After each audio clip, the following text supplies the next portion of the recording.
charged in cause number 25 DCCR 0048 with the first-degree felony offense of murder. Ms. Perazo is here as well as Mr. Gertz, and they have filed a writ of habeas corpus requesting that I set a reduced bond, which is currently set at $800,000. Ms. Perazo, you may proceed. Okay. And I think did you want to? You go ahead with her. Okay. She's going to call her client Okay. to talk about her financial situation, and then I'm going to call Ranger. Sure. If you'll please raise your right hand the best you can. Do you swear or affirm the testimony you're going to give in this hearing will be the truth, the whole truth, and nothing but the truth, so help you God? Yes, Your Honor. Thank you. You can put your hand down. Go ahead, ma'am. Okay, thank you, Your Honor. Ms. Musgrove, we're here today requesting the court to lower your bond that's currently set at $800,000 to at least $50,000 or less. Is that correct? Yes, ma'am. And currently, do you own a home? No, ma'am. Do you own a car? No. Do you have any kind of investment or financial accounts at your disposal? No, ma'am. Do you have any source of income of any kind or help from anybody at this point? Financial help? Yes, ma'am. What'd you Okay. say? Okay, I'm sorry. That was kind of a lot. Do you have any financial accounts? No, ma'am. Do you have any kind of investment accounts that has money with large sums of money at your disposal? No, ma'am. Do you have any way to, at this present time, other than family members that could potentially help you, do you have any other way on your own of bonding yourself out No, ma'am. on the bond that's currently set at $800,000? No, ma'am. Okay. If the court were to lower your bond and you were able to post the bond through help of family members, which would be your mother, your father, and your brother, is that right? Yes, ma'am. Okay. Those would be the individuals that would be trying to get some money, some funds together to Yes, ma'am. help you. Yes, ma'am. Okay. How much money do you think they would be able to gather together amongst the three of them to post your bond? Maybe 10,000. Once you're released, if you were able to post bond, where would you live?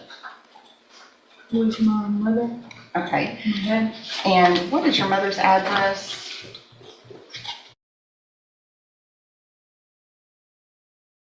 708. Okay. Well, let me ask you this. How long have you been in Jefferson County? Almost 3.5 months. In Jefferson County? No, in the county of Jefferson. I know you're nervous. My whole life. Okay. So you've grown up here, right? Yes, ma'am.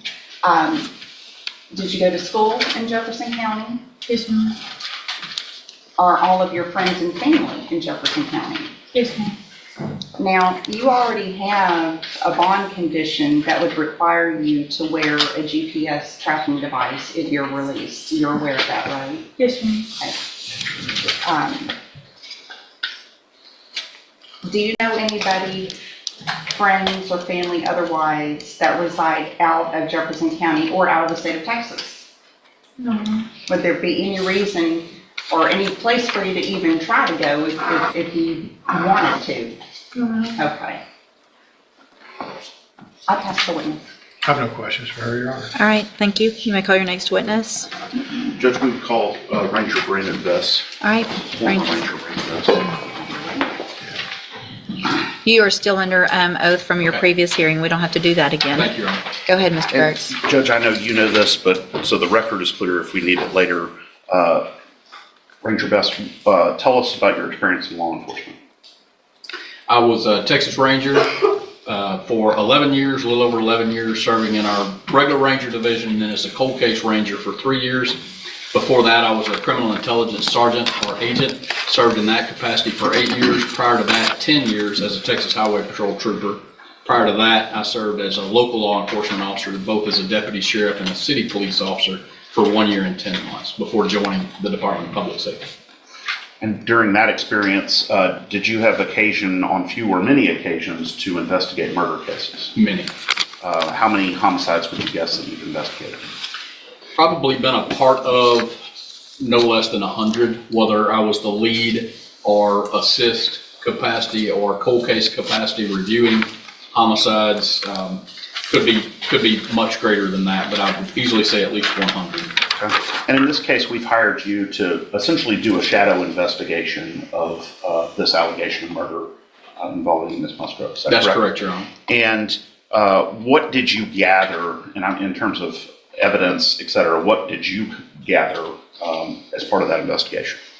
Well, not first off, but as a part of it, was able to do an interview with Ms. Musgrove there in the jail, reviewed the documents that were presented by the district attorney's office and by the Beaumont Police Department, viewed some of the videos, though we had some issues with those because they were so large. They took a long time for Mr. Gert's office to get it to my office and get those downloaded, but have been able to view a few of those and just basically reviewing the case that the detective in this case put together so far. Did you also interview independently witnesses that could describe to you the relationship between the decedent and Ms. Musgrove?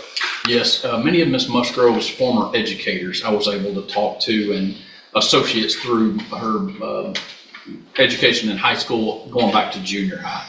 Okay. Were you able to determine if she has a criminal record or any kind of criminal history? Ms. Musgrove? None to my knowledge, no. Okay. And were you able to establish with those interviews the nature of the relationship between the decedent and Ms. Musgrove? I was. And did they live together at the time of this shooting? They did. And are you familiar with the concept of spousal abuse syndrome or family violence abuse syndrome? I am. And you're aware of the different characteristics that sort of show up in those kind of situations, right? I am. Or one spouse or one partner is particularly abusive of the other. Yes. Did you see signs of that in your investigation here in this case? I did, and not only that, just even her demeanor today continues to describe that, for lack of a better term, yes. And were you able to interview witnesses about the facts immediately surrounding the events that took place on the day of the shooting? Just the review of the documents as well as speaking with Ms. Musgrove. And do you think that the Beaumont Police Department in their investigation adequately considered the possibility of a Chapter 9 self-defense justification in this? I don't. Okay. Do you believe, and I'm not asking you for a final opinion, but based on what you've seen before, do you believe that that justification may exist in this case for self-defense? I believe it may, yes, Your Honor. Okay. And was the decedent, was she armed with anything at the time of the incident? Not to my knowledge, no. Okay. Where did Ms. Musgrove, to your knowledge, or based on what you understand, where did she get the gun?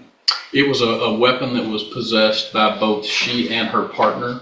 A handgun that they possessed together. I believe it was a pink-colored semi-automatic pistol.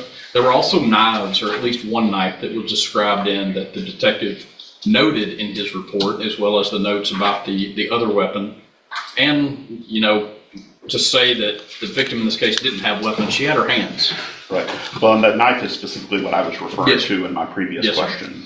We don't know about that. We don't understand yet where the knife came into play. I don't think the detective did at the point that he made his writing either. Okay.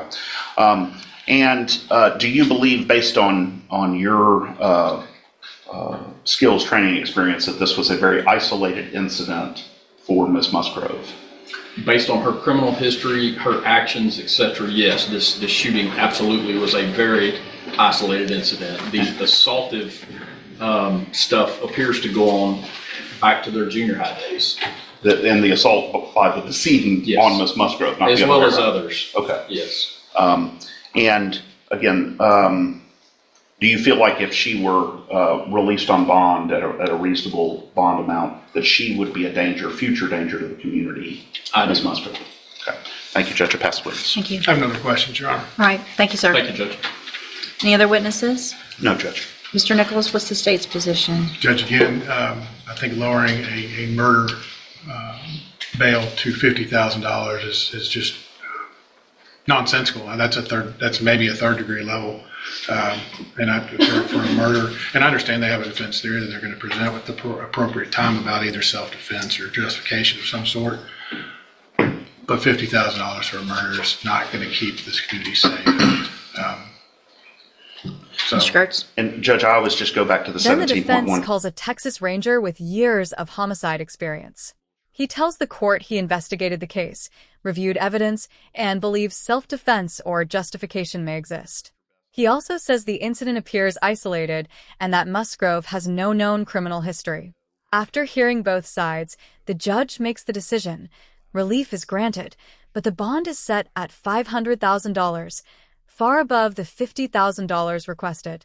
And if that bond is made, GPS monitoring will be required. Judge, I always just go back to the 17.15 factors, that the bail should be high enough to give reasonable assurance that she'll appear in court, that it's not supposed to be an instrument of oppression. We called Ranger Bess, obviously, to talk about the nature and circumstances of the offense and the allegation. But as you know, if we were to go to trial, 3836 would allow the consideration of the entire nature of the relationship of the parties, the decedent and the accused.